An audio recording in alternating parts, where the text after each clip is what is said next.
O Grêmio e o Renato, de forma comum e em comum acordo, vem noticiar aqui o fim do contrato de trabalho e o seu relacionamento profissional com o clube nesse momento, nesse dia. Ídolo no campo e na casa mata. Depois de 1.670 dias, o treinador mais longevo da história do clube deixou o comando da equipe técnica. O acordo consensual da quebra de contrato, que iria se encerrar no final de 2021, ocorreu na decorrência da eliminação na fase de grupos da Libertadores deste ano, após a derrota por 2-1 na Arena para o Independiente del Valle. Junto com Renato, saem os auxiliares Alexandre Mendes e Vitor Hugo Signorelli. O árbitro está ali olhando o cronômetro, vai apontar o meio do gramado, vai acabar o jogo, vai terminar o confronto, o Grêmio está fora. No jogo. Fora o Grêmio da Copa Libertadores da América. Na bagagem, o comandante leva os títulos da Libertadores da América 2017, da Copa do Brasil de 2016, da Recopa Sul-Americana de 2018, dos Campeonatos Gaúcho de 2018, 2019 e 2020 e também da Recopa Gaúcha de 2019. Em sua terceira passagem pelo tricolor, Renato alcançou a marca de 307 jogos, sendo 162 vitórias, 82 empates e 63 derrotas. Além disso, foram 475 gols marcados e 274 sofridos, um aproveitamento de 61,6%.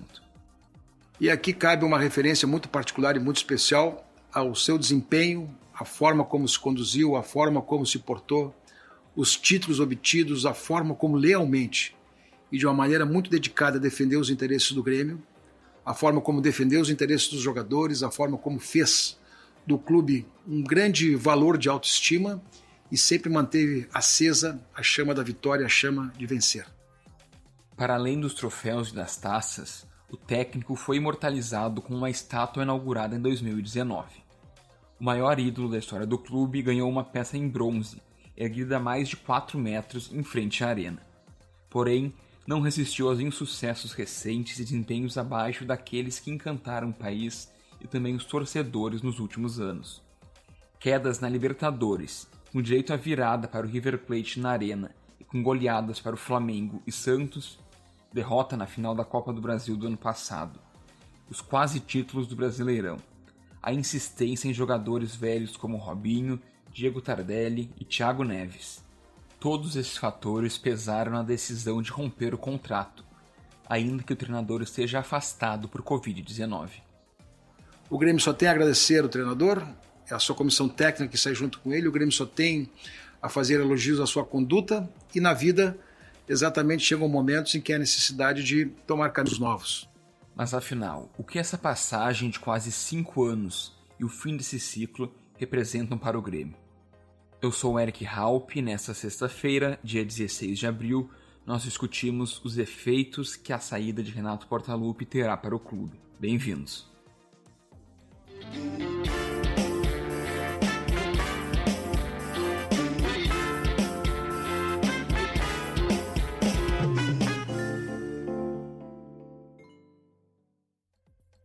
Uma passagem vitoriosa, mas cheia de ruídos. No Grêmio, Renato Portaluppi atingiu o recorde como único brasileiro a ganhar a Copa Libertadores da América como jogador lá em 1983 e como treinador, em 2017. Em exatos 1.670 dias, o maior ídolo da história do clube recolocou o tricolor na rota dos títulos importantes depois de um hiato de 15 anos. Ele foi a escolha da direção após a saída de Roger Machado em 2016. Junto ao Homem-Gol, Valdir Espinosa desembarcava na arena como coordenador técnico. O primeiro desafio foi dramático. O Grêmio perdeu na reestreia do ex-camisa 7 por 1-0 para o Atlético Paranaense, mas venceu por 4-3 nos pênaltis e garantiu a classificação às quartas de final da Copa do Brasil. Então, o técnico corrigiu problemas defensivos e manteve as principais virtudes do antecessor. Com um toque de bola envolvente, o Grêmio superou Palmeiras, Cruzeiro e despachou o Atlético Mineiro na grande decisão. Sob o comando de Renato, o tricolor empilhou uma supremacia no clássico Grenal. Foram 20 nessa passagem, com 9 vitórias, 8 empates e apenas 3 derrotas, o que representa um aproveitamento de 58,33%. o Grêmio marcou 19 gols e sofreu apenas 10. Chegou a ficar 11 partidas com um rival sem perder, uma das maiores sequências da história do clássico. Não é à toa que 7 técnicos do Inter tentaram destronar Renato. Odair Hellmann e Eduardo Cudê foram as maiores vítimas. Aliás, a última partida do comandante gremista, presente no banco de reservas, foi justamente o Grenal do dia 3 de abril. O tricolor bateu o rival por 1-0 na Arena, com gol de Léo Chu pelo gauchão. Foi a última imagem de Renato no banco gremista e pelo clube, já que na segunda-feira seguinte apresentou sintomas de Covid-19 e ficou fora das viagens do grupo. A gente tem que falar do Grenal. Grenal é Grenal. Eu sei que hoje o Grenal não foi tecnicamente muito bom, mas nós terminamos o jogo com 9 garotos. E as melhores oportunidades da partida foram do Grêmio. E o Grêmio ganhou. Então a gente tem que falar isso. É isso que a gente tem que falar hoje. Nos últimos 3 anos, eu acho que o Grêmio perdeu apenas um Grenal, e todo mundo sabe do jeito que nós perdemos o Grenal do Campeonato Brasileiro há um tempinho atrás, né? Todo mundo viu. Para falar sobre o trabalho de Renato à frente do Grêmio, eu recebo Gutierre Sanches, repórter, comentarista e apresentador da Rádio Guaíba.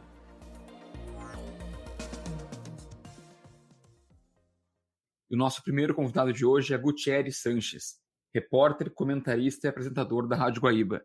Guti, bem-vindo. Tudo bem, Eric? Prazer falar com vocês aí. Prazer é nosso a gente receber aqui. Guti, para a gente começar, eu queria que nos contasse como foram esses últimos momentos do técnico Renato como treinador do Grêmio. Porque a gente sabe que ele tinha um grande apoio do presidente Romildo Bolzan, mas de repente a situação começou a desandar e culminou ontem, então, na sua demissão, no fim do seu vínculo com o clube. Bom, Eric, antes de mais nada, né, ele tem sobre a torcida um status de idolatria que jamais outro treinador, talvez o Filipão junto, poderia chegar a esse ponto, mas jamais alguém vai ter essa idolatria junto à torcida do Grêmio. Isso é uma coisa. Outra coisa, claro, é a função dele de treinador, que já estava ficando um pouco desgastada. E esse desgaste, que dava para ver uma certa divergência entre torcedores, ele acabava se refletindo também na diretoria e principalmente no conselho de administração do Grêmio, que é, claro, feito por torcedores. São pessoas com um conhecimento maior de clube, com uma história dentro do conselho, ou até mesmo de outras funções na diretoria, mas são pessoas que estão lá justamente ou principalmente por serem gremistas.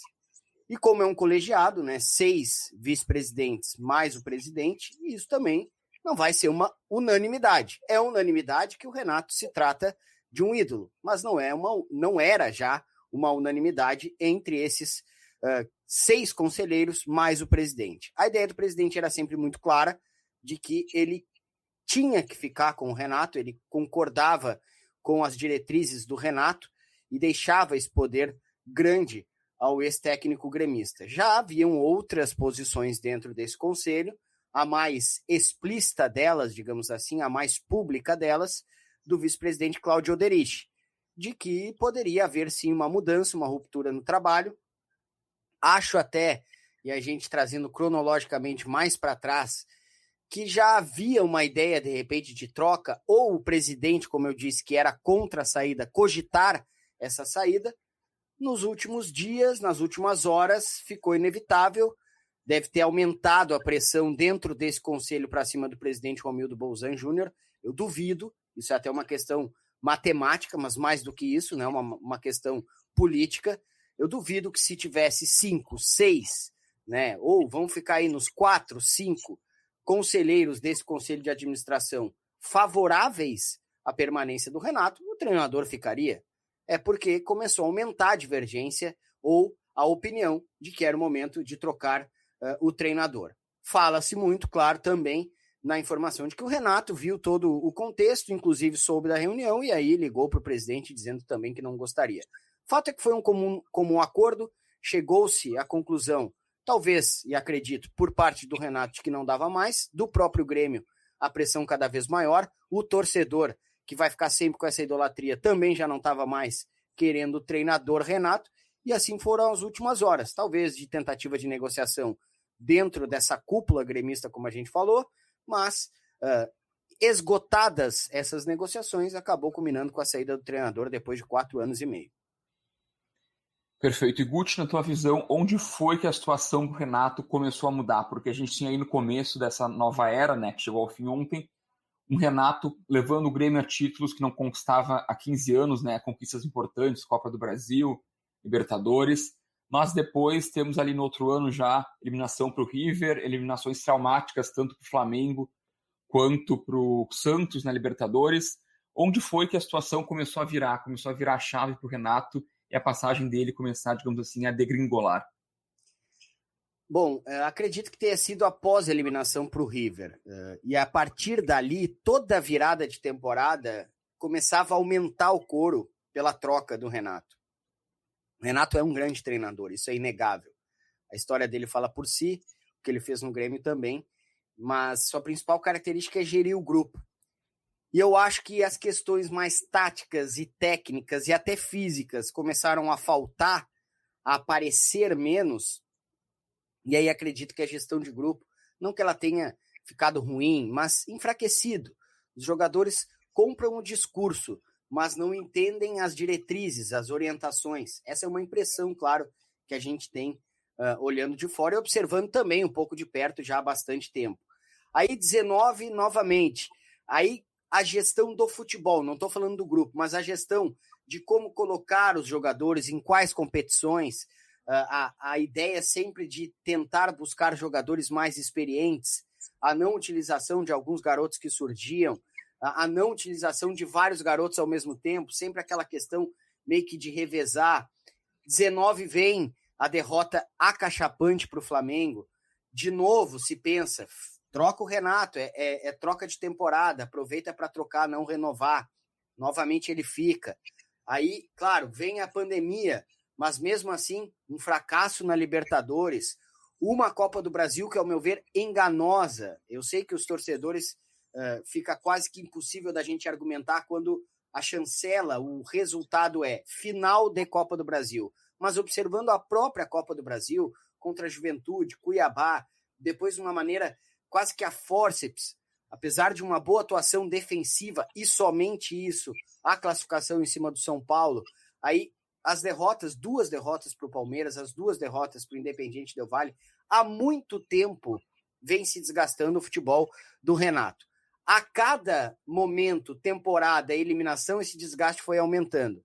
Mas se houvesse uma troca de 18 para 19, já não seria um absurdo, não seria uma injustiça com o treinador, ao passo que também ficar com ele, apostar em uma nova temporada seria interessante. Mas o que se vê é isso, um desgaste principalmente do futebol no campo, e aí quando o resultado, o futebol, começa a aparecer menos, aí, claro, começa também o desgaste a aumentar. E foi aí que começou a aumentar o do Renato. Ele, com um plantel bom e um trabalho de base muito bem feito, conseguiu ir empurrando cada vez para mais para frente, esse desgaste claro, explícito. Para mim, isso já ficou claro lá quando perdeu para o Flamengo. Já era um desgaste que ficou bem claro. Acho que foi só adiando isso no ano de 2020 e agora ficou praticamente impossível nesse início de 2021. Pois é, se a gente pega as críticas feitas ao Renato no ano passado, também no começo desse, a gente vê justamente isso que tu falaste, né? Que o Grêmio ia arrastando o Renato com a barriga. Conseguia ali um empatezinho aqui, outro ali, mas nada que gerasse uma contestação maior do treinador. E Guti, qual tu acreditas que vai ser o principal desafio do próximo técnico para tentar superar tanto esse momento que o time do Grêmio vive dentro de campo, como também a imagem do próprio Renato, né? Porque é o grande título do clube. Com certeza vai ser um desafio enorme.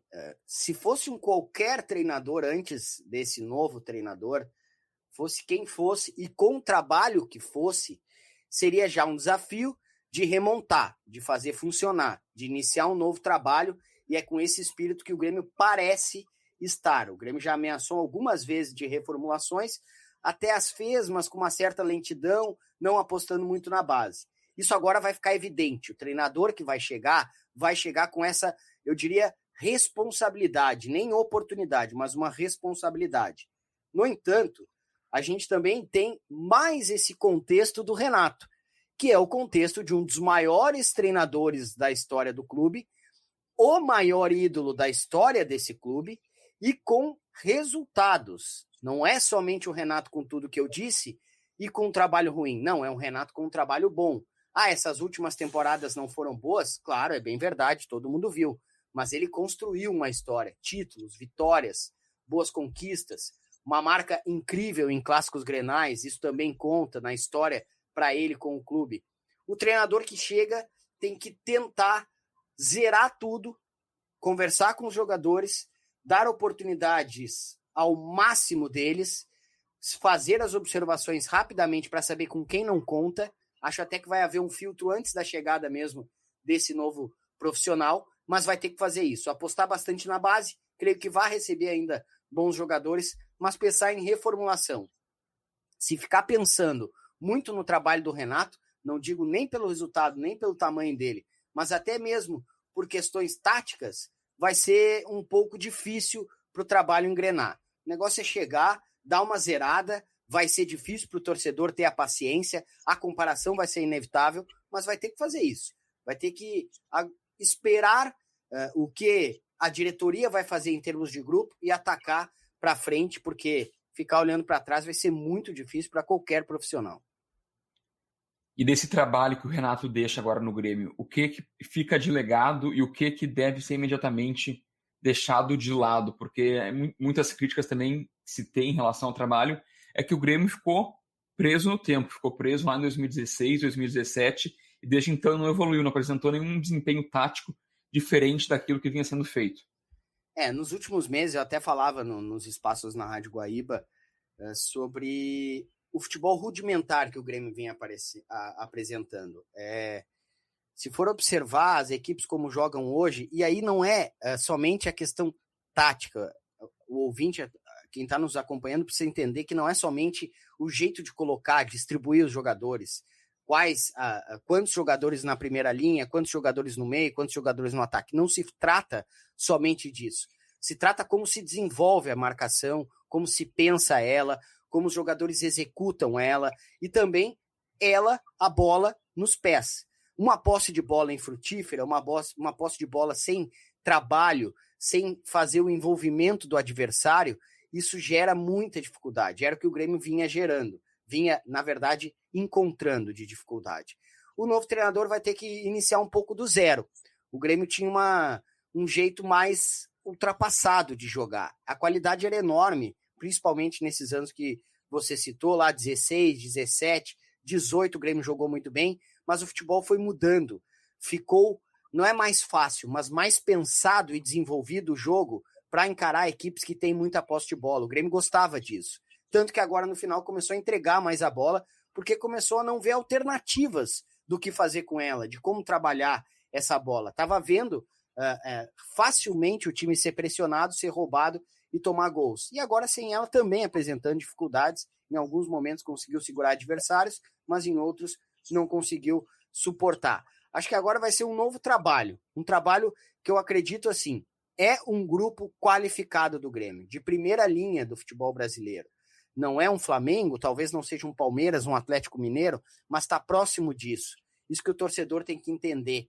E até o futebol coletivo já deteriorado do trabalho do Renato dessas últimas temporadas, estava fazendo, eu insisto nisso, em todos os espaços que tenho oportunidade de comentar sobre o trabalho do Renato, o último trabalho, essa última temporada, estava fazendo até com que o futebol individual dos atletas do Grêmio aparecessem mal, fizesse com que a gente até desconfiasse da capacidade de muitos deles. Eu acho que agora o treinador vai ter que potencializar. Fica um legado de formação de atletas, de surgimento de atletas, de, por exemplo, aproximar o Rafinha do Grêmio, isso é inegável que foi o Renato, isso é uma contratação, o treinador que chega vai ter um jogador experiente qualificado para isso, mas muita coisa para mudar. Não se chega a esse ponto de ruptura de trabalho de 4 anos e meio porque estava tudo bem. É óbvio que não, e isso vai ser um desafio para o novo treinador. Ficam vários legados, mas acredito que o legado de campo, o legado tático, esse ficou muito pouca coisa, principalmente nesse final de trabalho. E para nós fecharmos aqui a nossa conversa, para o Renato, o que o futuro reserva agora para o ex-treinador do Grêmio? Existe espaço para ele num clube de elite do futebol brasileiro hoje em dia ainda? Com certeza, com certeza. Agora o Renato vai dar a descansada, se recuperar, né? A gente não pode esquecer que ele tá com Covid, que fique tudo bem com ele. Deu uma descansada, grana não vai faltar, merecidamente ele recebeu um ótimo salário no Grêmio. E agora ele vai ter, claro, vai ser sombra de vários treinadores. Não é, vou ser bem sincero, não é da minha preferência um treinador como o Renato, como Abel Braga, por exemplo. Mas jamais eu vou poder dizer que são treinadores incapazes ou que não têm uma capacidade gigantesca até de conquistar. Porque futebol tem isso também. Fazer jogar bonito é uma coisa, conquistar é outra. Se puder juntar os dois, é a tempestade perfeita, né? Conseguir fazer com que tudo ocorra bem. Mas o Renato tem, primeiro que ele tem bons auxiliares, o Renato tem essa capacidade não de talvez estudar academicamente, mas de olhar muitos jogos. Acredito que agora ele descanse, mas volta e meia vai receber boas propostas para treinar aqui no futebol, principalmente futebol brasileiro. Esse foi Gutierre Sanches, apresentador da Rádio Guaíba. Guti, valeu pela participação aqui. Valeu, um grande abraço a todos aí. O Direto ao Ponto de hoje fica por aqui. Eu sou o Eric Halp, edição é de Aleph Alencar. Até a próxima. Tchau, tchau.